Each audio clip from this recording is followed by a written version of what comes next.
Excuse me. What in the world are you thinking? Mean Gene, the first thing you need to do is to tell these people to shut up if you want to hear what I gotta say. What up, y'all? It's KMB, the Sexy Ninja, in the place to be for a Paper Saber universe, and we're gonna talk about Forbidden Door 2023 in the bag.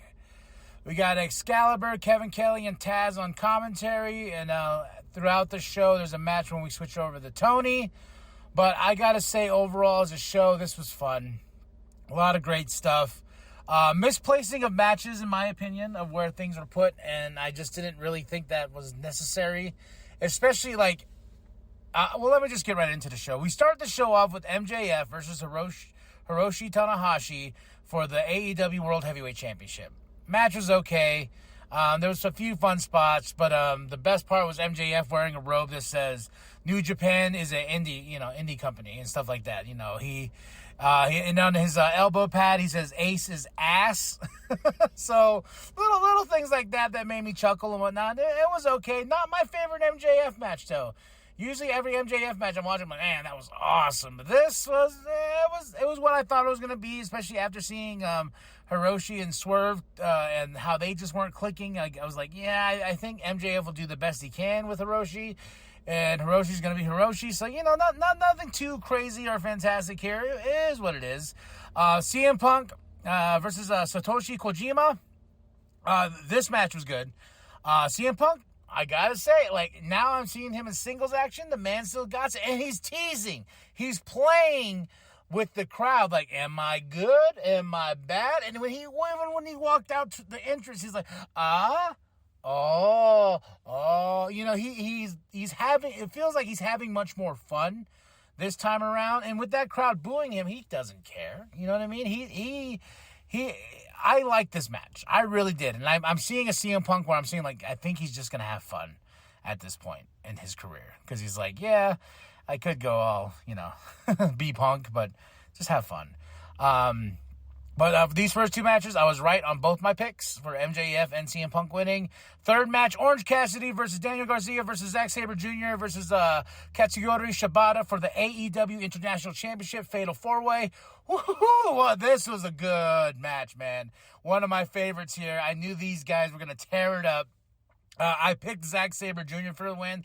Not the case. Orange Cassidy retained his AEW International Championship, but this was a pick I made because I'm a fan of all of them, and I really wanted Zack Saber Jr. to hold two titles because we had three champions here. Great stuff with Daniel Garcia, man, with the dancing and stuff like that, and when Zack and Shibata were just going at it and Daniel Garcia's trying to get in there, then the Orange Cassidy, a lot of great factors going on, and this match was awesome, man. Really, really, really awesome. The IWGP World Heavyweight Championship match, Jungle Boy Jack Perry versus Sonata. It was okay. Sonata for the win. That my right was picked. Doki was out there with him. But the one thing I said, and I screamed at the TV, because I was like, Sonata's going to win, and then Jungle Boy's going to show some frustration and whatnot. He's going to take it out of somebody. I forgot Hook was going to be on the side of the ring. But I'm like, is this where the heel turn starts? Is this, are you Jack Perry or are you Jungle Boy? And are you Jungle Boy? Oh, you Jack Perry, are you just a Jungle Boy, And he turned on Hook. I was like, I knew it. We were gonna see a heel turn. We finally got the heel turn. It's gonna happen. It's gonna happen, and it did happen. I was very happy about that outcome. Taz wasn't though. He's like, oh no, hell no, son of a bitch, But my pick was right on that one. We'll go to the next match. Takeshita Umino and Blackpool Combat Club versus Eddie Kingston, Ishii, and the Elite. Once again, man, another crazy match. I was right on my choice here. Eddie Kingston, Ishii, and the Elite winning. But Eddie Kingston doing some weird things in this match. He did fight Claudio and whatnot, but he also kept on he protected Moxley in one spot. So it's like, what is your deal?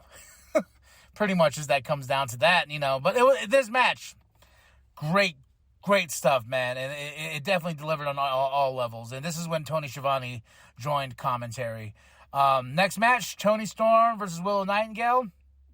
I picked Willow Nightingale just because I wanted to pick Willow Nightingale, but this was a fun match. Sky Blue's watching on, so is Britt Baker. My girl Willow, she almost had it, but nope. And I was wrong on this one because I picked this choice over logic, over fandom. I picked Willow, and she did not win. Yeah, but it's okay. Now, the IWGP United States Heavyweight Championship, Kenny Omega versus Willow Spray Part 2. This should have been the main event. 40 minutes they went into this match, and Dawn's out there and everything, and Willow Spray. And I picked Willow Spray for this match to win, but this was one hell of a match. And after this match was over, I was like, oh my God, what are we going to do now? And then I was like, what's left? What's left to do? This match was fucking fantastic. Great storytelling, down to the blood, down to the spots. I remember when Kenny Omega's getting his head smashed in, I was like, God damn!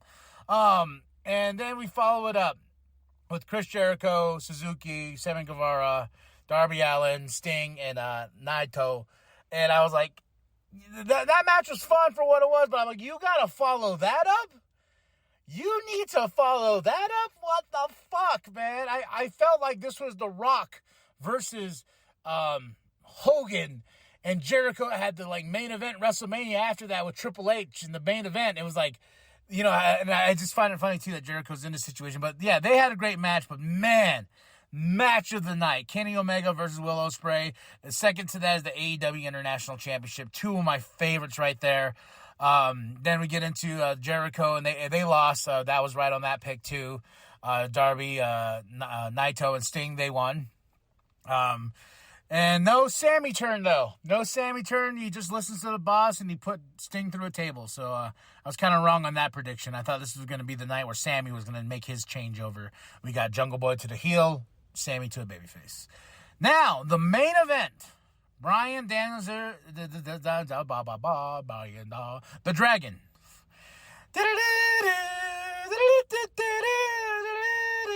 It's the final countdown.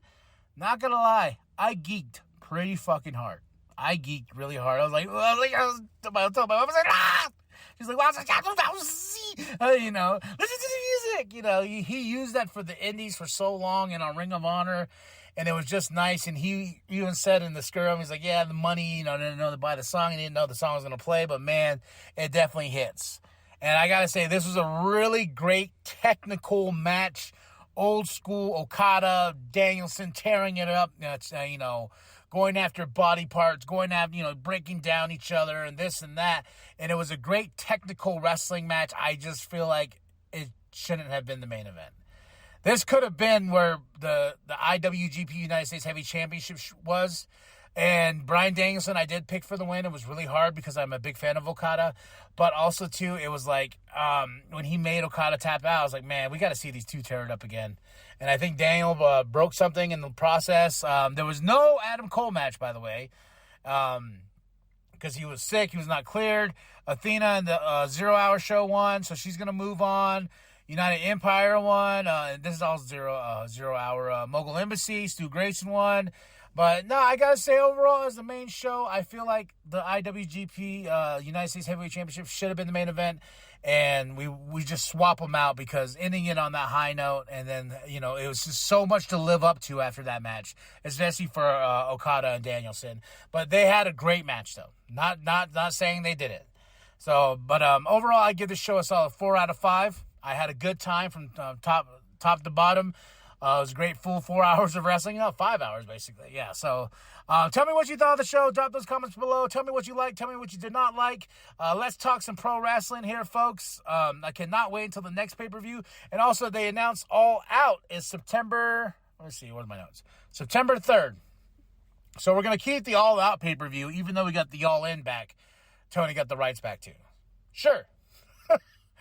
But they're going to be in Chicago. So, but overall, I got to say, out of everything, out of 9 matches, I had 2 wrong because they were picked out of fandom, not logic. So, gotta say, not bad. Not bad at all. I got 7 out of 9. I'll take it. All right, y'all? Like and subscribe. Share it with your grandma. Share it with your grandpa. Share it with the bum down at Walmart. I am KMB, the Sexy Ninja. And as always, the New World Podcast is for life. Center of the ring. 2.